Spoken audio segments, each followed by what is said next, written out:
everybody. Welcome back to the podcast here. Jen is here with my co-host Carrie, and we have Minna, one of our practitioners, with us today.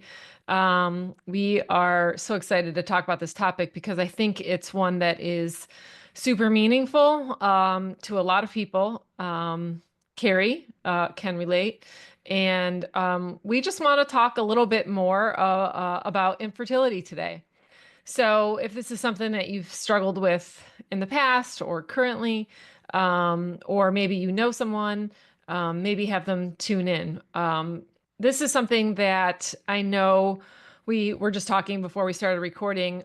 For a lot of women, it becomes something that is really hard because it's an emotional thing as well as a physical thing. And, we talked about how infertility is really pointing you to something deeper physically. Like, obviously, this is, as Minna mentioned, it's pointing you to something that might be going on in the body. And so it's deeper than just you can't conceive, right? There's more to it. There's emotional ramifications, as I mentioned, spiritual. And we're just really excited and grateful that Minna is willing to come on and share her story because I think it's a great one. So, Minna, take it away. Where do you want to start? Thanks, Jen. Yeah, I'm so blessed to be here. So excited to share. Um, our journey started probably like everybody else's, in that you get told by your gynecologist everything's fine, come back in a year. If you haven't conceived, then we can go from there. So, we started when I was around 30 years old, so probably a little later than the average, but up until that point, I didn't have any reason to believe it wouldn't work. I had pretty regular cycles, and that's all we are told that is needed to have a child is, oh, you have regular periods, you're probably good to go. So I actually did not wait the full year. I told them we had been trying for a full year at around 6 months because I just felt in my gut something was up. And so, they do the next set of lab work. They do prolactin levels and progesterone levels and AMH and all those sorts of, more, I guess, deeper fertility labs. And ours were all normal. So we got referred to, or we were told to, pick a fertility clinic. And anyone in the Cincinnati area knows that that's Dr. Chin. So we got a consult with him. I had a procedure known as I think it's a HSG, which is where they inject dye up into the uterus and it's supposed to flow throughout, kind of highlighting the uterus, and then it flows throughout the tubes to make sure your tubes are open. And it just gives the doctor a better picture of if there's anything blocking the area. My right tube did not show up. So at that point, the gynecologist who performed the procedure said that my tube was blocked, my right tube. When I so I was like, oh, that's the answer. There it is. Great. And all the while, that was a very painful procedure. So from the very start, you're inundated with you're a medical procedure. You're told that it's just a little discomfort, just a little cramping. I've learned from there that that is not true at all. It's way more painful than they ever tell you. So again, you're already inundated with like a medical disbelief. You're already kind of lied to right off the bat. So it creates just like this distrust and this uncomfortable situation, mentally and physically. So we take that, that disc that shows the procedure to the fertility lab. And he said, I don't believe that your tube is closed, because at the very end of the slides, it actually started to accept the dye. So he's like, it probably just spasmed and it didn't allow the dye to flow through. So I was like, okay. So again, Right. you're Now getting what? conflicting beliefs, you're getting Right. conflicting answers. And this is all, I thought this was just me and my experience, but this is everyone goes through these just unfortunate circumstances. Um, so then I was told, well, you probably have endometriosis. You have to have laparoscopic surgery. Okay, sign me up. There was no thought, there was no stepping back and like thinking, well, what is endometriosis? What does that mean? What are the what what causes that? And I know they don't have a lot of information about that, but there are things out there that can kind of point you in directions. But no, for me it was okay, let's get it on the books. Next cycle, I'm good to go. So um I did that. It was confirmed I had stage 2 endometriosis with what I call like a kitchen sink of stuff. I had polyps, fibroids, all the things, cysts, at 32 years old. And at that time, I gave no thought as to why I had those things. It was, I'm unlucky. I must be just this unlucky person. Had no ideas surrounding that. Um, so we continued on the normal paths. We did artificial insemination, also known as IUI. We did that twice, failed both times. He said I'm probably not a good candidate to try again because I developed cysts from the medications. So then I said, well, what's next? And he said, well, IVF is next if you want to go that route. And he's like, I don't know if you're necessarily there. Nope, let's do it. So sign me up. I was just like all gung ho into these things. I never gave any thought, or I never looked to the Lord for answers. I never sat down with him and asked him, what's going on here? Like, talk it out with me. There was never any of that. It was full on conventional medical procedures because I wanted it as quickly as possible. Like you said, we want that instant gratification. It's just part of our culture. And unfortunately for us, those things did not work. So that's when things, when I started to do things a little differently. But before you tried all those procedures, or even in the midst, had you, you're obviously classically trained as a pharmacist. Had you been exposed to integrative or functional medicine before? Had you had an interest? Or it was just at that point you were still, it was mostly your experience had been with mostly mainstream. So at that point, it was mostly mainstream. I hadn't even heard the term functional medicine. Oh, wow. And Okay. it, I don't know exactly the point that changed, but I remember looking up at the end of like one of our IVF cycles. I looked into endometriosis, and a study from Europe came up, and they related it to like nickel allergies and avoiding gluten and zinc deficiency. And I was like, wait a second, What's this? I have nickel allergy. Like, that's interesting. And just I started looking more into the diet side because that's when you search things, usually, gluten and dairy comes up as Right. like the first things.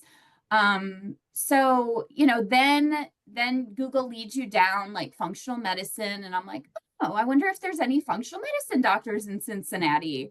And I asked my primary care doctor because she had known we've been trying this was probably 4 years at this point. And she recommended a really good group that she refers patients to a lot, a functional medicine group. And so I sat down with them and one of their nutritionists. And this is the point I think where everything literally changed is she looked at my labs, she looked at my lipid panel, and she's like, your cholesterol is way too low. And I'm like, what? My cholesterol's too low? That I've never heard of such a thing. I mean, in pharmacy school, it was like, get it Yeah. the lowest it can be. I'm sure Carrie can relate to that. Yeah. Like, get the low, the better. Like that's, Yeah. and I, that is literally the moment in time where everything changed. My whole outlook changed, and I just dove into researching and changing who I follow on Instagram. That's how I found Carrie. Like, that was the moment, just that simple thing that she said about my cholesterol levels and how you need cholesterol to make your hormones, and seeing that I had no hormones, like very much related. So yeah, that was That 4 years like, in. I that finally sounds had like a an God epiphany. moment. It's crazy how one thing can make you start second guessing everything. You know? Everything. It's like, gosh, did everything I learned, Yeah. is it all backwards or no? Yeah. But yeah, for sure. So I'm thinking, okay, now from this standpoint, like looking back, I know obviously you can't go back and do things differently. Obviously, you can only move forward, but what if somebody is sort of at the beginning of their fertility journey, what advice would you have for them? Like knowing what you know now. Um, You're like, where do I start? yeah, exactly. Anything anything is a sign, right? And some of those smaller signs we have, like, oh, I have hypothyroid, so I'm on levothyroxine, or oh, I'm really fatigued in the afternoon, or I've just gained all this weight and I haven't changed any of my eating patterns. I have acne, which was a big sign for me. At the time, I didn't put those two together, but I had severe inflammatory acne all over. Sometimes we don't relate those things to fertility, but they are related. So the whole body is connected. And I wish that someone at my OB office or even at the fertility office, they never really asked about anything environmental, nutrition. They didn't even ask me about my diet. I mean, it just seems ridiculous. And those were all signs to me that my body was out of balance. And I part of my mindset with this is, we say it's infertility, but true infertility is you literally cannot conceive. Like, you don't have a uterus, or you don't have ovaries, or you have some physical blockage. So in my mind, I say I'm just it's an imbalance right now. I'm not infertile. Yeah. It's part of like a mindset thing that I've adopted, because telling yourself you're infertile is not good. But I love that. so I've utilized kind of that. So first, just setting your mind that, you are not infertile unless, there's those very rare occurrences. And that anything can be adjusted. And I'm not going to say fixed, because I don't like that word, but like anything can be corrected. I truly believe that, with the right support, the right people in your corner. And I just want people to know that these diagnoses and these conditions and these labs only tell a very small part of the picture of who you are and what your body is capable of.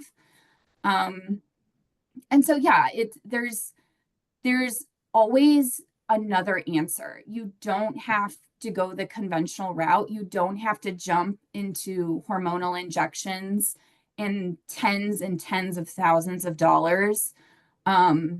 Sit with it.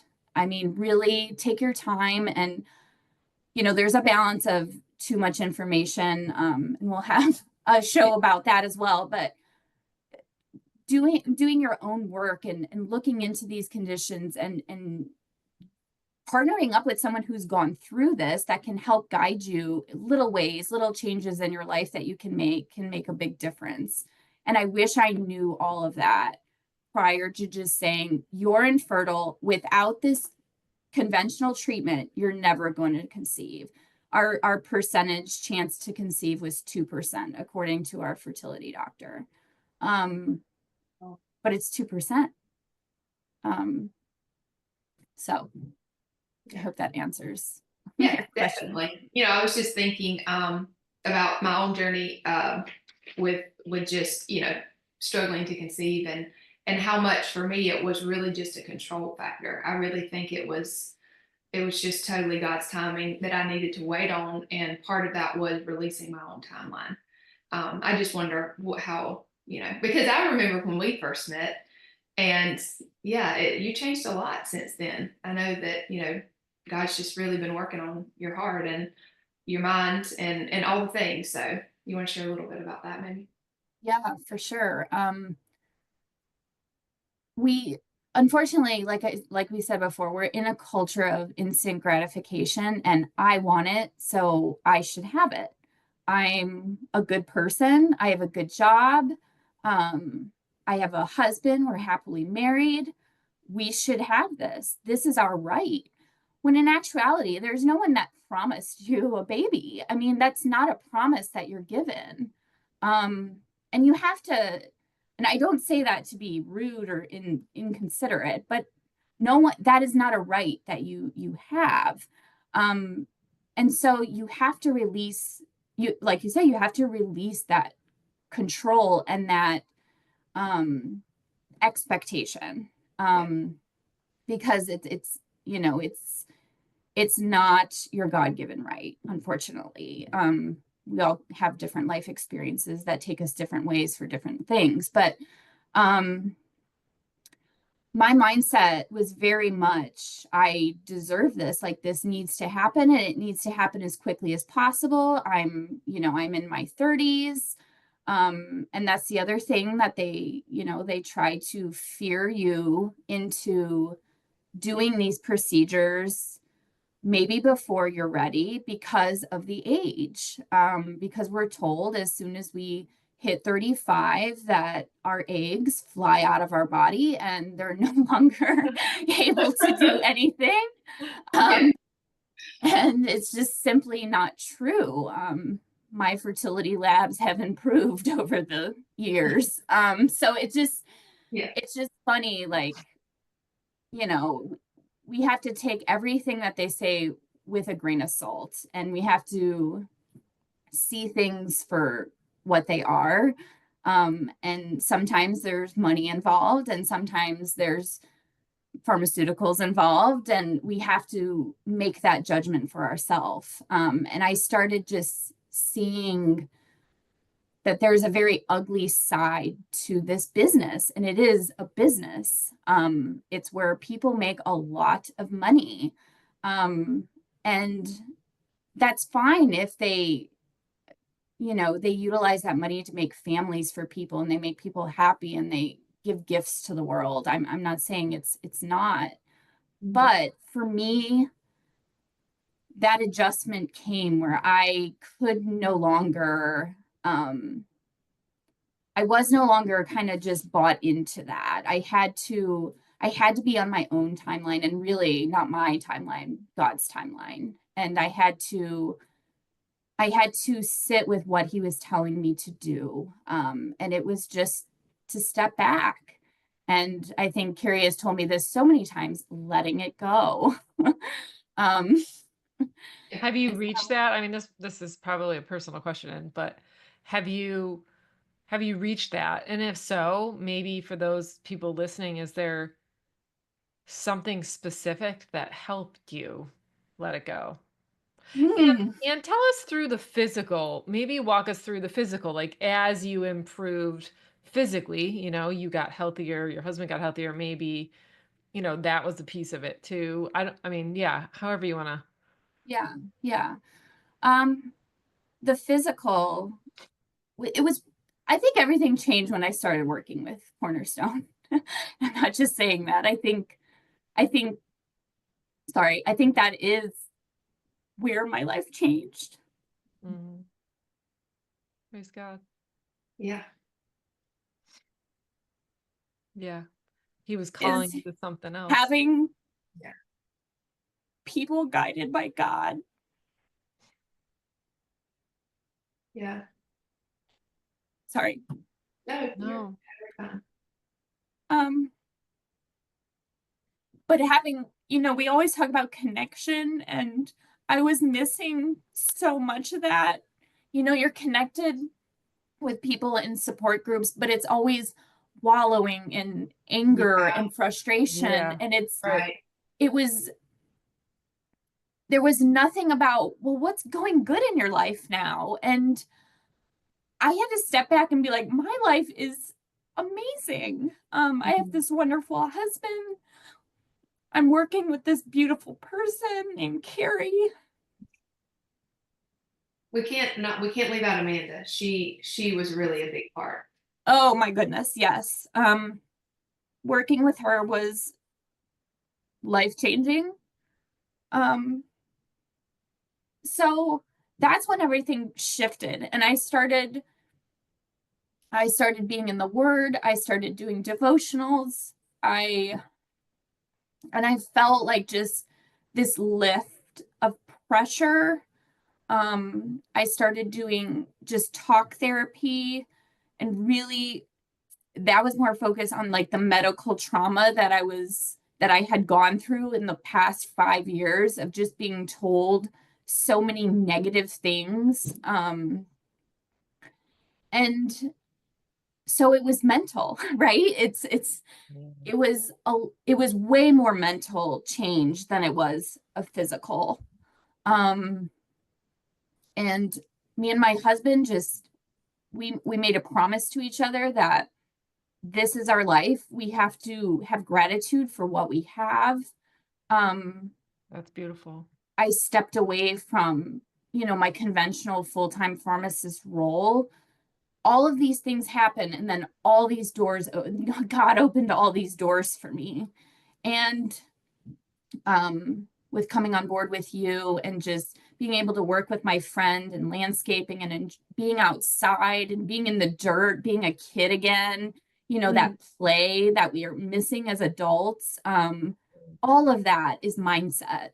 And so, yeah, it was working with Cornerstone that I think just set the tone. And then just having that connection piece with all of you, a sense of community, somewhere I can go to feel safe. That's what changed my mind. I unfollowed a lot of the people I used to follow on Instagram related to fertility because it became all about, they were capitalizing, they were getting money on my anger, on my grief. And it felt icky to me. It didn't feel enlightening anymore. I mean, you had these women that had 3, 4, 5 kids from IVF, and they're still wallowing and selling things and saying that they're the same as me. And it was just, it was very toxic. It became like a toxic environment. So I, unfollowed a lot of people and started following just more holistic people, Christian based, just happy things. And it really does change you. It changes. And I don't, it's not like that I regret where we came from, because we had to go through that to get here. So don't ever regret what you've done, or if you haven't done, or what have you. There's always a reason for where you are. Yeah. Sometimes it really does take somebody else that's, a third party that can, we can't see the forest for the trees, right? We're so in where we're in, and we walk that road and we're just, we're going to keep walking it. But yes, you need somebody to kind of gently guide you, get you back on the right path, on God's path. So, we just encourage you to seek godly counsel, whether that's a trusted friend, somebody at your church, or maybe it is a holistic practitioner if you want to, to seek guidance that way. But that's why we need community. We're not supposed to walk this alone. And sometimes, like you said, you were seeking community, but it was maybe not the best community for you where you were at in a way. So I think realizing that is an important shift, like you said. Yeah. For sure.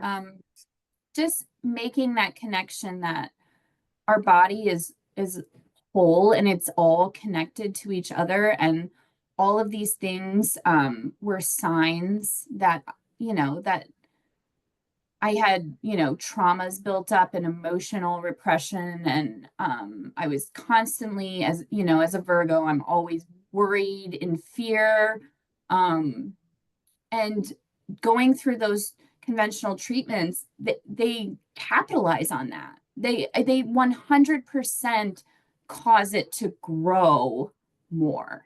I mean, it is, and that's what was happening. And I had to make the decision.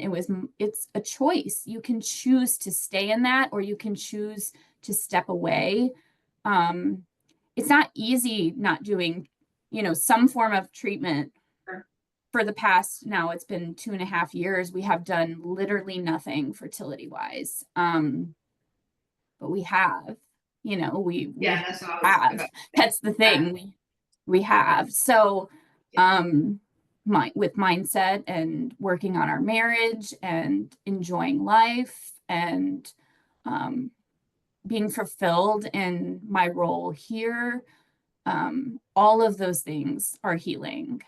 So Yes. just wanting people to know that there are other ways to heal, and conventional fertility treatment, it's more of like a band-aid. It's kind of covering up what's way below, what's really underneath, because having your eggs taken out, making a baby outside and putting them back in, that's not fixing what the imbalance is in my body.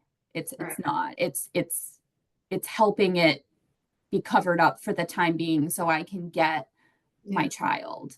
I think it's a good point to just consider, is that, and this is definitely how I feel. I was just so focused on getting pregnant. I never thought about after, or even having the baby, or even nothing after, right? It's just, you're so focused on that one thing. And like if there's an imbalance and you don't necessarily, address it, then, you want your body to be in a good position to carry a baby, to recover from carrying a baby. It's just, that's really important, because we want to be there in all the ways for our kids, and of course still our husband. And it's just a lot more to consider rather than just carrying a baby. So sometimes it's just so hard to get focused on the one thing. It's just like, even if it's not fertility, maybe it's just one issue that you really struggle with that you want fixed. We just get hyper focused on it and not get the bigger picture. Yeah, exactly. And, there are plenty of instances in my personal life where they either got pregnant easily, or they had maybe some troubles and then eventually got pregnant again, or but then there were issues that came afterwards that presented. And just because they're not issues with your ovary and your uterus doesn't mean that it's not related. So just stepping outside and seeing that bigger picture. I don't want to have medical issues after the fact. Like, this was enough for me for a lifetime. I want to be the healthiest I can be. And I want my child to have the best shot at being healthy also. And changing that mentality, seeing that bigger picture, has allowed me to safely step away.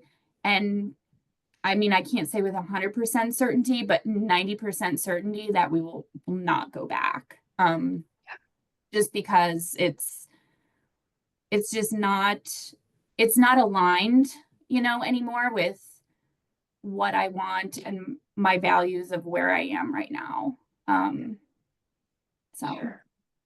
This has just been Great. Thank you so much for sharing your heart. I know it's, I know you said you're an open book and we're so thankful for that. But then again, it's just not easy sometimes talking about these things. But I think it is healing for us to talk about it, talk about our struggles and our just what a testimony though, of how God has worked in your life, Yeah. in your husband's life. Amen. Like, wow. Yeah. Your So faith really and your thankful. surrender, Miranda, Yeah. really is inspiring to me Mhm. because that it's hard. It's really, really, I mean, I haven't been there, but I can only sympathize. Like letting go to something like that is something only God could facilitate. And yeah, your trust is awe-inspiring. Thanks, Miranda. Yeah. Thank you. Yeah. So we hope this was encouraging. We want you to be pointed to the Lord. He's our rock and our firm foundation always. And just take heart and know that like he has good plans for all of us and they're all different, right? And we all have to surrender to what we would like in some way, shape, or form. There are bigger things and there are smaller things, but yeah, he's got the best plans for us in store, and it's always better for everybody if we surrender to that. So we hope we've encouraged you to do that today. And if you would, have questions, comments, you need prayer, please don't hesitate to reach out to us. We would love to pray for you or answer any questions that you have maybe on something that we mentioned here. So thanks again, Brenna, and we'll see you guys in the next episode.